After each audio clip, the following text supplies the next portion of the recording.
میں ہوں مسافر پاکستانی مختار احمد بھائی جی، اور اس وقت شہر ملتان جو کہ ایک عظیم اور قدیم شہر ہے، وہاں جھوک سرائیکستان جو کہ جناب رانا فرازدون صاحب کا ہے، وہاں موجود ہے۔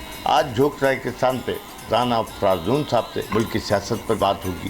ماشاءاللہ بڑا زبردست آپ نے سرائیکستان میں ہم نے دیکھا کہ ایک آپ کی جڑیں ہیں، ہاں جڑیں ہیں، ثقافت ہے، سرائیکستان کا ایک مضبوط تاریخ ہے۔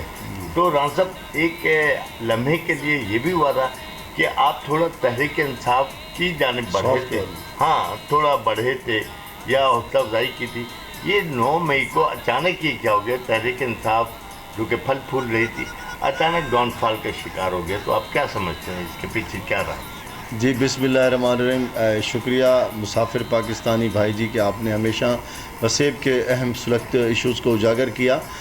بالکل یہ اس وقت کا برننگ ایشو ہے۔ میں سمجھتا ہوں کہ پی ٹی آئی کے جو قیادت تھی، اسپیشلی عمران خان صاحب کی جو ہارڈ لائنر سخت فیصلے تھے، انہوں نے ان کو زوال پذیر کیا۔ ہم نے ماضی میں یقیناً سافٹ کارنر دی، ان کی کچھ حمایت بھی کی 100 دن کے وعدے کے اوپر، لیکن میں کہتا ہوتا ہوں کہ تاریخی شب سے بھی بدتر یہ اجالا نکلا۔ 100 دن کیا 1000 دن کی حکومت کے بعد بھی ہمیں صوبہ نہ مل سکا، اور ایک مطلب سیکٹریٹ کا لالی پاپ دیا گیا جو کہ مکمل فعال اور وائبل نہیں ہے ابھی تک۔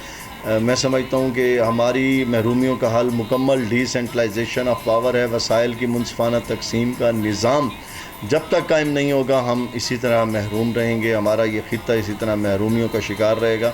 اور میں سمجھتا ہوں کہ جب کوئی سیاسی قیادت ہارڈ لائنر ہوتی ہے، اس کے معاملات آپ نے دیکھا کہ ٹوٹ پھوٹ کا شکار ہو چکی ہے پی ٹی آئی اور بکھر رہی ہے۔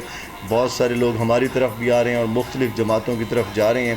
تو اب گاڈ نوز بیٹر کہ آنے والے وقت میں کیا یہ جو پی ٹی آئی کی ٹوٹ پھوٹ ہے اس کو میں رکاوٹ آ سکے گی، یا یہ دوبارہ ایک پیج پہ آ سکیں گے، یا یہ مختلف دھڑوں میں تقسیم ہو جائیں گے۔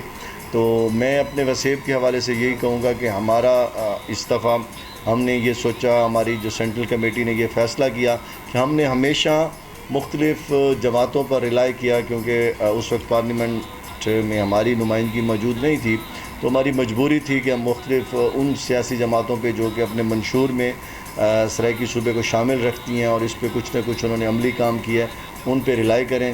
تو ماضی میں بھی ہم نے یہی کیا، لیکن اس دفعہ ہم نے اپنی سینٹرل کمیٹی کے فیصلے کے بعد اپنے وسیب بھر میں اپنے نمائندے کھڑا کیے، اور اس وقت کچھ 16 حلقوں سے ہمارے نمائندے کھڑے ہو چکے ہیں، اور باقی 16 حلقوں میں ہم کوئی 15 16 18 حلقوں سے لوگ رابطے میں ہیں جو آنا چاہتے ہیں۔ انشاءاللہ جیسے ہی نیا شیڈول آیا تو وہ لوگ بھی ہمارے ساتھ ہم قدم ہوں گے۔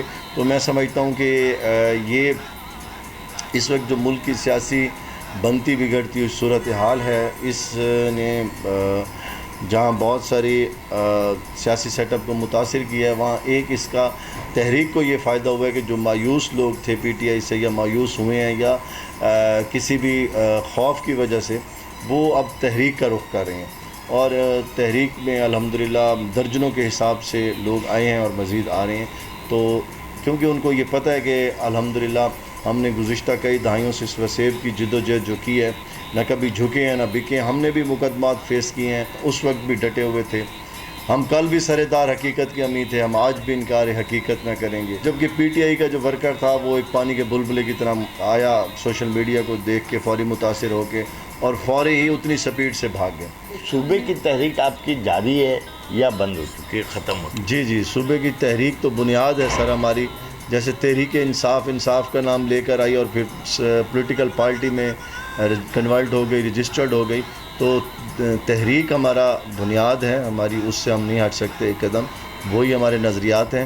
اب پارلیمانی سسٹم میں بھی ہم اس لیے داخل ہوئے ہیں کہ اپنے ان نظریات کو منوایا جا سکے، کیونکہ مختلف سیاسی پارٹیوں نے ہمیں ہمیشہ مختلف لارے اور نعرے دیے ہیں۔ اب کیا کردار ادا کرنا چاہ رہے ہیں؟ دیکھیں، ہر بندے نے کچھ نہ کچھ اپنے حصے کا کردار ادا کیا ہے، لیکن جب تک ڈی سینٹرلائزیشن آف پاور نہیں ہوگی، وسائل کی تقسیم کا نظام نہیں بدلے گا، تو وزیر اعلیٰ وہ عثمان بزدار کی طرح ڈمی کردار ادا کرے گا، گورنر ہوگا تو وہ بھی ڈمی کردار ادا کرے گا۔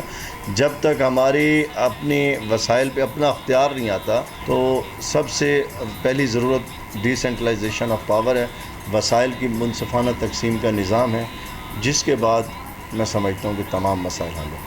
یہ تھے سرائیکستان ڈیموکریٹک پارٹی کے چیئرمین رانا فراز صاحب جو کہ ملک کی سیاست پر تبصرہ کر رہے تھے اور اپنے مدلل خیالات سے آگاہ کر رہے تھے، اور انہوں نے اپنے اس خطاب میں، اپنے اس انٹرویو میں ایک تفصیلی جائزہ پیش کیا کہ ملک میں سیاست کس جگہ پر جا رہی ہے، کس جگہ پر چلنی چاہیے۔ اس کے ساتھ ہی اپنے میزبان مسافر پاکستانی کو دیجیے اجازت۔ اللہ حافظ۔